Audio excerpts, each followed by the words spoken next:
You ask Tiger to solve. This deals with linear equations with one unknown.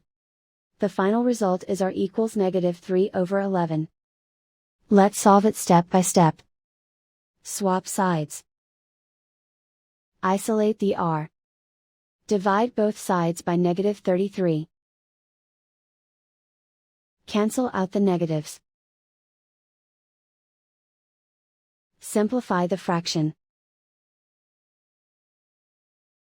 Move the negative sign from the denominator to the numerator. Find the greatest common factor of the numerator and denominator.